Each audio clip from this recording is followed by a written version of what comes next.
Básicamente hoy vamos a hacer super vinagre. El ácido acético es el segundo ácido carboxílico más simple. Para sintetizarlo vamos a mezclar una sal que contenga su base conjugada con un ácido más fuerte. En este caso vamos a usar acetato de sodio que reaccionará con nuestro ácido fuerte para formar ácido acético. Para obtener ácido acético glacial debemos usar acetato de sodio anhidro. Las sales pueden tener diferentes cantidades de agua en su estructura. El acetato de sodio generalmente se encuentra en su forma trihidratada o monohidratada. Esto quiere decir que por cada molécula de acetato de sodio hay 3 o una molécula de agua respectivamente. Hacer acetato de sodio anhidro desde cero es, pues, un poco innecesariamente complicado. Lo difícil no está en obtener acetato de sodio, sino en deshidratarlo. Lo tendría que fundir a más de 300 grados o calentarlo al vacío por varias horas. Ya que puedo comprar acetato de sodio anhidro, me evitaré el sufrimiento de deshidratarlo. Y si alguien se preguntaba por qué no compro el ácido directamente, pues no puedo, se me sale de presupuesto. O las empresas que lo venden a un precio razonable no me lo quieren enviar. De cualquier forma, también usaré el acetato de sodio en el siguiente video en el que sintetizaré anhídrido acético. Para comenzar, voy a preparar un matraz de 3 vías, ya que para maximizar la eficiencia hay que reaccionar los precursores en un sistema cerrado. Ya que la reacción que tomará lugar es extremadamente exotérmica, debemos procurar perder la menor cantidad de ácido acético por evaporación. Como de costumbre, al matraz vamos a conectar un aparato de destilación. Voy a sellar todas las juntas con teflón para no contaminar el producto y para que no se escape el vapor. Al matraz también voy a conectar un embudo de adición. Y solo como pequeña aclaratoria, generalmente hay que evitar poner un embudo de adición en cualquier lugar que no sea el cuello del centro del matraz. El embudo, al estar lleno, pesará significativamente más que cualquier otro aditamento, así que nos puede partir el cuello del matraz. En esta ocasión no podía conectar el aparato de destilación a otro cuello, así que tuve que poner el embudo de adición en una posición peligrosa. Lo siguiente que voy a hacer va a ser pesar aproximadamente 239 gramos de ácido sulfúrico al 98%. La reacción que va a tomar lugar aquí es la siguiente. El ácido sulfúrico va a protonar el ion acetato produciendo ácido acético y bisulfato de sodio. Para saber qué cantidad de cada reactivo hay que echar, basta con tener las masas molares de los reactivos y echar un vistazo a la ecuación. Un mol de acetato de sodio reacciona con un mol de ácido sulfúrico. Si un mol de acetato de sodio anhidro pesa 82 gramos y quiero usar 200 gramos, dividimos la cantidad de reactivo que vamos a usar entre su masa molar. Esto nos dice que necesitamos 2.43 moles de acetato de sodio. Para sacar lo que necesitamos de ácido sulfúrico, multiplicamos su masa molar por 2.43. Ahora simplemente peso el resto del ácido.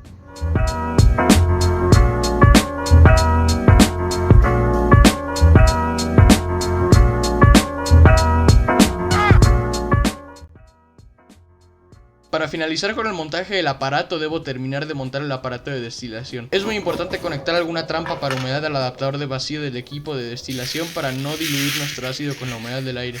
En este caso yo preparé una pequeña botella de lavado de gases con cloruro de calcio.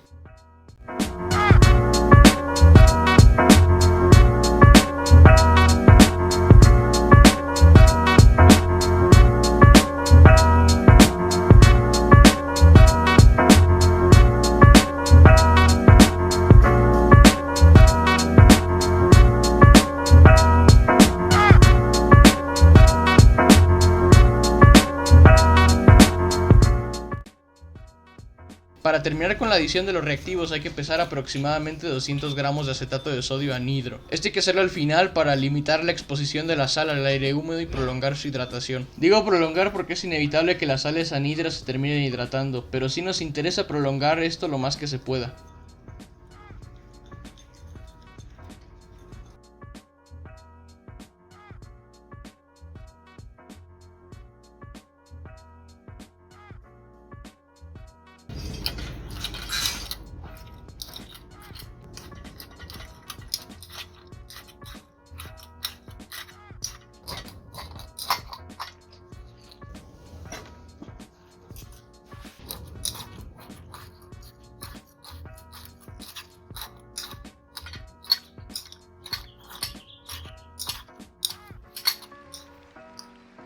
Una vez concluida la adición de la sal, finalmente podemos sellar el aparato con un tapón.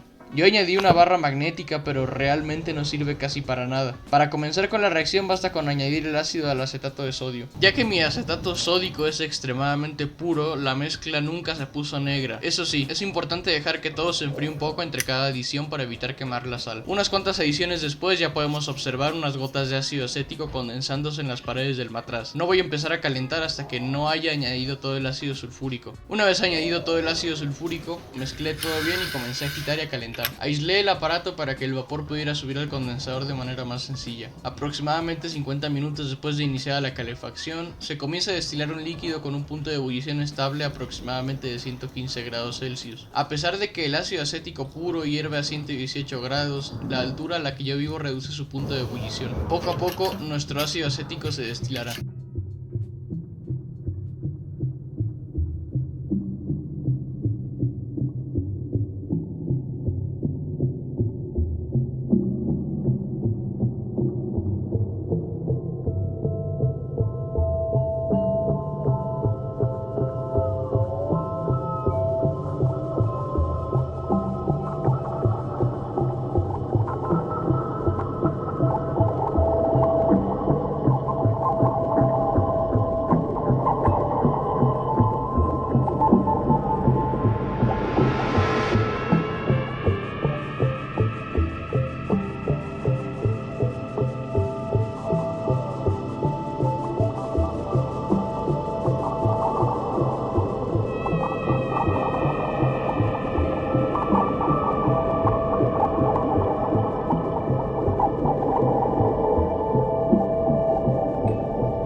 Al final nos queda todo este precioso ácido acético glacial. Y ya, eso es todo.